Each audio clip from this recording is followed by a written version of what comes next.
नमस्कार दोस्तों, कई बड़ी खबरें निकलकर सामने आई है। आपको बता दें, बंगाल के राज्यपाल जगदीप धनखड़ जेल भेजे जाएंगे। जी हां, बंगाल के दिग्गज नेता ने एक बड़ा बयान दिया है। पूरा मामला क्या है आपको आगे बताएंगे। वहीं इसी के साथ ही जो अगली बड़ी खबर निकलकर सामने आई है, आपको बता दें, पश्चिम बंगाल विधानसभा चुनाव में टीएमसी की बम्पर जीत के साथ ही एक बार फिर से नेताओं के दल बदल का सिलसिला शुरू होता हुआ दिख रहा है। अब बंगाल भारतीय जनता पार्टी में एक के बाद एक दिग्गज नेता बगावत करने पर उतर आए हैं। भारतीय जनता पार्टी के नेता सोनाली गुहा और सरला मुर्मू के बाद अब एक पूर्व विधायक तृणमूल कांग्रेस में दोबारा से शामिल होंगी। वहीं इसी के साथ ही एक और बड़ी खबर में आपको बताएंगे, बिहार सरकार में शामिल जीतन राम मांझी एक बार फिर अब भारतीय जनता पार्टी के लिए परेशानी खड़ी कर दी है। प्रधानमंत्री मोदी पर इस बात को लेकर हमला बोलते हुए बड़ी बात कह दी है। आगे बढ़ने से पहले वीडियो पर अपना एक लाइक जरूर दें। चैनल को सब्सक्राइब करने के साथ ही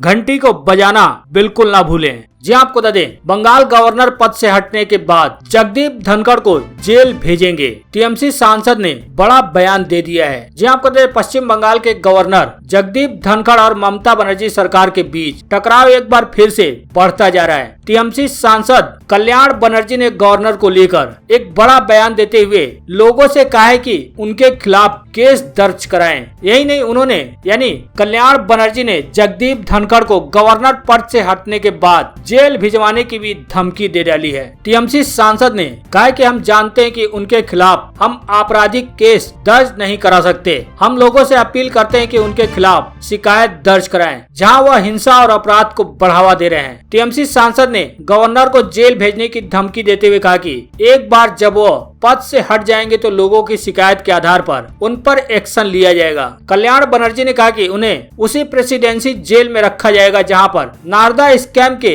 मामले में टीएमसी के विधायकों को रखा गया है। टीएमसी सांसद ने धमकी देते हुए कहा कि चिंता न करें, 2024 के बाद भारतीय जनता पार्टी के कई और नेता भी जेल जाएंगे। उन्होंने कहा कि कोरोना के हालात न संभाल पाने वाले और वैक्सीन तक लोगों को न दे पाने वाले लोगों को जेल जाना ही होगा। भारत के लोग दूसरी आजादी का इंतजार कर रहे हैं। कल्याण बनर्जी ने कहा कि राज्यपाल जानबूझकर बंगाल को नुकसान पहुंचा रहे हैं। कोई और राज्यपाल ऐसा नहीं करता। उन्होंने कहा कि संविधान के मुताबिक इस समय उनके खिलाफ कोई कार्रवाई नहीं हो सकती है। वहीं दूसरी तरफ आपको बता दें, अब बंगाल में ममता बनर्जी की बम्पर जीत के बाद एक बार फिर टीएमसी छोड़कर भारतीय जनता पार्टी में शामिल होने वाले नेताओं की कतार दोबारा से टीएमसी में शामिल होने के लिए लगती हुई दिख रही है। एक बार फिर से नेताओं के दल बदल का सिलसिला शुरू हो रहा है। बंगाल विधानसभा की पूर्व डिप्टी स्पीकर सोनाली गुहा ने शनिवार को कहा था कि वह टीएमसी में वापस जाना चाहती है। उन्होंने ममता बनर्जी को भावुक पत्र लिखते हुए कहा था कि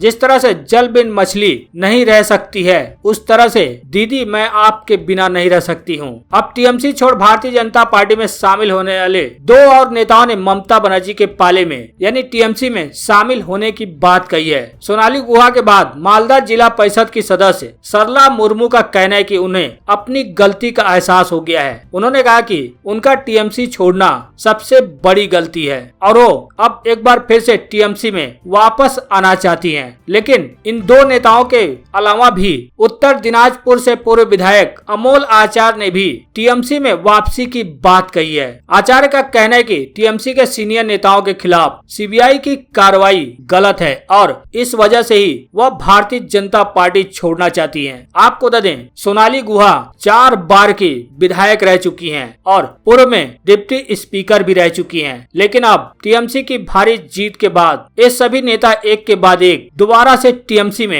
वापसी करना चाहते हैं, जिसको लेकर कोई ममता बनर्जी को पत्र लिख रहा है तो कोई भारतीय जनता पार्टी में शामिल होने को अपने फैसले को गलत बता रहा है। हालांकि सरला मुर्मू का कहना है कि भारतीय जनता पार्टी ज्वाइन करना मेरी बड़ी गलती थी। अब जब ममता बनर्जी ने पार्टी छोड़ने वालों से वापस आने की अपील की है तो मैं पार्टी में लौटना चाहती हूँ। हालांकि बताया जा रहा है कि इन सभी नेताओं को चुनाव के दौरान टिकट नहीं दिया गया था, जिसके बाद इन सभी नेताओं ने एक एक कर भारतीय जनता पार्टी ज्वाइन कर ली थी, लेकिन अब ये दोबारा से तृणमूल कांग्रेस में वापसी करने की ममता बनर्जी से अपील कर रही हैं। अमोल आचार्य ने कहा है कि अब भारतीय जनता पार्टी सुब्रत मुखर्जी, फिरहाद हाकिम और अन्य नेताओं के खिलाफ बदले की कार्रवाई कर रही है। इससे भारतीय जनता पार्टी पूरी तरह बेनकाब हो गई है। उन्होंने कहा कि मैंने सीएम को पत्र लिखकर माफी मांगी है और मुझे उम्मीद है कि वो माफ कर देंगी। वहीं अगली बड़ी खबर की बात करें तो एक बार फिर से बिहार सरकार में शामिल जीतन राम मांझी ने अब अपनी गठबंधन वाली पार्टी पर सवाल खड़े किए हैं और प्रधानमंत्री मोदी को घेर लिया है। जी आपको बता दें, मांझी अपने बयानों को लेकर सुर्खियों में हमेशा से रहते हैं, खास तौर पर जिस गठबंधन में रहते हैं और अपने सहयोगी के लिए परेशानी खड़े करते रहते हैं। एक बार फिर मांझी ने एनडीए के मुख्य घटक दल भारतीय जनता पार्टी के लिए इस बार परेशानी खड़ी कर दी है। आपको बता दें, वैक्सीनेशन सर्टिफिकेट पर प्रधानमंत्री मोदी की तस्वीर मांझी को न्याय संगत नहीं लगी। उसको लेकर मांझी ने डेथ सर्टिफिकेट पर भी प्रधानमंत्री मोदी की तस्वीर लगाने की सलाह दे डाली है। मांझी के इस बयान पर भारतीय जनता पार्टी काफी नाराज हो गई है। वहीं भारतीय जनता पार्टी ने भी मांझी को सीधे तरीके से ज्ञानवर्धक की सलाह दे डाली है। बीते 2 दिनों से मांझी लगातार ट्वीट कर प्रधानमंत्री मोदी पर हमलावर हैं। हमला करते हुए उन्होंने कहा कि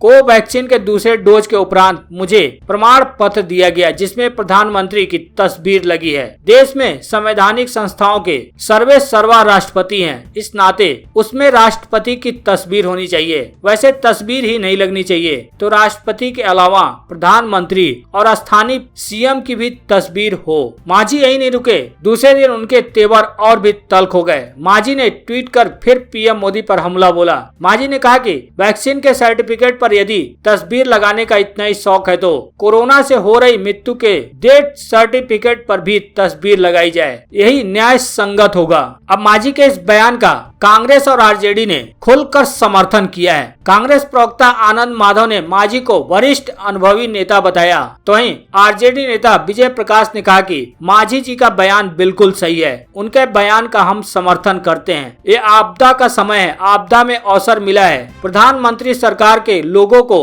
अवसर का फायदा उठाना चाहिए, डेथ सर्टिफिकेट पर ही अपना फोटो लगवाना चाहिए। वहीं आपको बता दें, एक बार फिर से कांग्रेस के पूर्व अध्यक्ष राहुल गांधी ने मोदी सरकार और केंद्र सरकार पर निशाना साधा है। बोले वैक्सीनेशन से ही काबू में आएगा महामारी, पर सरकार को इसकी परवाह नहीं है। जी आपको बता दें, कांग्रेस के पूर्व अध्यक्ष एवं सांसद राहुल गांधी ने एक बार फिर से केंद्र सरकार को निशाने पर लिया है। महामारी के दौरान लगातार मोदी सरकार पर सवाल उठा रहे हैं। उसी कड़ी में एक बार फिर राहुल गांधी ने वैक्सीनेशन को लेकर मोदी सरकार को घेरा है। कांग्रेस सांसद राहुल गांधी ने कहा कि वैक्सीनेशन ही महामारी को काबू में करने की चाबी है, लेकिन लगता है भारत सरकार यानी मोदी सरकार को इसकी परवाह नहीं है। राहुल गांधी ने अपने ट्वीट के साथ एक ग्राफ भी शेयर किया जिसमें रोजाना होने वाले टीकाकरण की संख्या में कथित गिरावट दिखाई गई है। ग्राफ में 1 अप्रैल से 20 मई तक का डेटा दिया गया है, जिसमें कथित तौर पर वैक्सीनेशन की रफ्तार में गिरावट दिखाई दी है। हालांकि इससे पहले भी राहुल गांधी लगातार कोरोना मामले को लेकर और ब्लैक फंगस मामले को लेकर और